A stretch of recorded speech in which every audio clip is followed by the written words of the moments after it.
so we gotta remove the whole front grill, that cover, and that will get us to the existing transmission cooler that we'll be replacing. So let's start with the cover here, and you'll notice these tabs, so just go ahead and remove the tabs. Alright, so how to remove a few of those tabs. Once you remove the tabs, we'll work on our grill here. And so you have 1, 2, 3, and 4. And on the inside, you have these tabs. So there's one tab there, and another tab there. Then you got 2 more on the outside of the grill. There's another tab right there, and then you got your 4th one on the opposite side right there. So we'll go ahead and remove the front grill. And when you get to these clips, just go ahead and grab some needle nose pliers and then squeeze the clips and put your fingers through the grill and pull at the same time, and that should go ahead and get them out. So that I went ahead and removed all 4. Same thing, just put your one hand through the grill, squeeze the clip, and kind of give it a little bit of a pull. That should get it completely out. All of them are pretty much loose, and the rest of the 4 bolts on the 10mm bolts have been removed, and that should get the grill out. I actually found a hidden one that is right below the cover here. So right below the cover, there's actually an additional one. So there's 4 in the middle, and then 1 on the side. So that 4th one, same thing. Went ahead and squeeze, pull, and that completely got the grill out. Alright, so here's a stock transmission cooler, and compared to the other one, we got a little mini-me here. So I'll do a comparison side by side, and then we can check it out. Alright.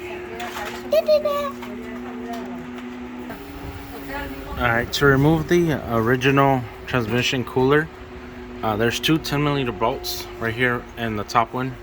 This bracket here is actually like mounted on the original transmission cooler, so we won't be able to probably use that bracket.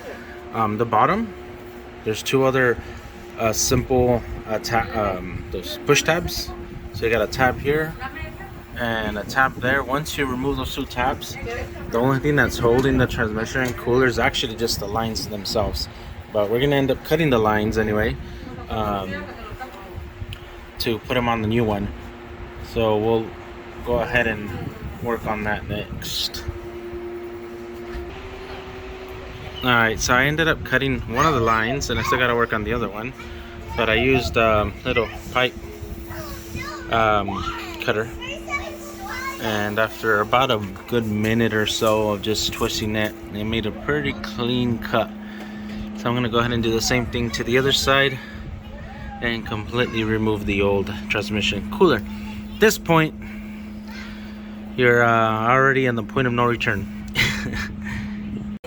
And this is what the pipe cutter looks like. So what I end up doing is just keep turning it for those that may not be familiar with how to use one. But you just keep turning it. Once it gets really loose, you turn the knob a little bit, and then just keep turning it again. And you just keep going. It'll get really loose, and that's how you know that you gotta give it another little turn on the knob to tighten it up. So there you go. Give it another little turn. Keep turning. Again, the knob, and I just felt the whole cut. There you go. So we'll remove this piece, and since both of the lines have been cut, you can now go ahead and remove the old cooler. There you go. And here is the old cooler. Alright, so here is the new transmission cooler installed. What I went ahead and did is I just slide it in from the left, just carefully wiggle it around. It'll go in pretty easy. I reused the same bolts and the little clip, the C-clip or clip for the bolt from the previous one, and I mounted the two brackets, and then I went ahead and bolted it on to the new transmission cooler here. I did put these tie downs mainly just because it was shaking a little bit, and with the tie downs it does not move at all, and that's exactly what I wanted. And same thing down here. I didn't bolt it, but I just used zip ties, and that does not move at all. And same thing with the other side. And then after putting it on, I went ahead and bolted the line. I bolted the line, but also used some high temp thread locker. That way they don't come loose or anything like that. So the only thing that's left to do is I'm gonna go ahead and cut the lines a little bit more. Maybe cut another little piece here, and maybe do the same thing here. I'm probably gonna cut it here, or maybe even a little bit lower, just so I can try to make it as direct as possible, using the line that came with the kit. It's a huge line. You pretty much cut it to your liking, so I'll do that next. Okay, so here's one of the lines already tightened down. So here's you have your hose clamp here, along with the line inlet already tied in.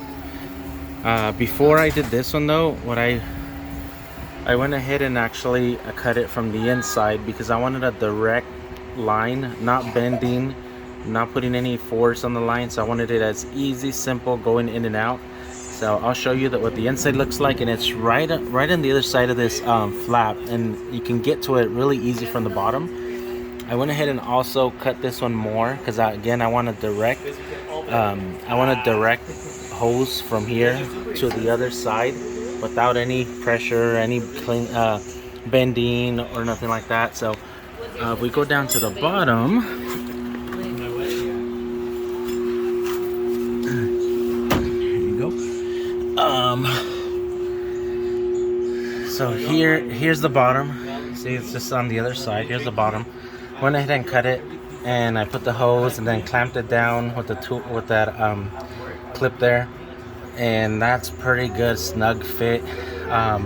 So since it's not going to be holding on from that from this line holder here, I'm probably just going to zip tie it. That way it doesn't move, because I noticed that this line goes behind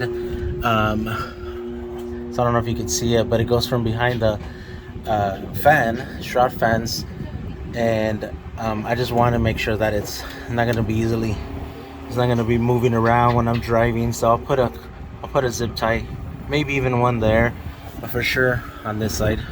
So I'll get to the other side and then show you guys what that looks like in a second. Alright, so I went ahead and finished the last one, the last pipe here, hose clamp, and went ahead and clamped it down here. And I did have to stretch it out a little bit. Might have cut the line a little too short, but like I said, I'm gonna zip tie both of these together anyway, and I could zip tie it to the frame here. So but yeah, this is how I installed it. And I did watch a couple other YouTubers, but they were cutting pieces, cutting some of this frame on the bottom, and I was trying to do a simple, easy installation without having to do any of that. And I think that this is pretty good. Again, it doesn't move at all, so I'm not worried about it rubbing with the metal back and forth. Clamps look good. The lines are connected directly to it without any bending or any pressure on the lines. So yeah, I'm pretty happy with the installation. Now I'll put everything back together, and maybe what I'll do in a few weeks, check out the temperature and see if it drops. But my main concern was just not only heat here in California, but we do pull our camper here. It's not too heavy, but I just wanted to make sure I don't put too much heat on the transmission. But alright guys, if you have any questions, let me know. Thanks.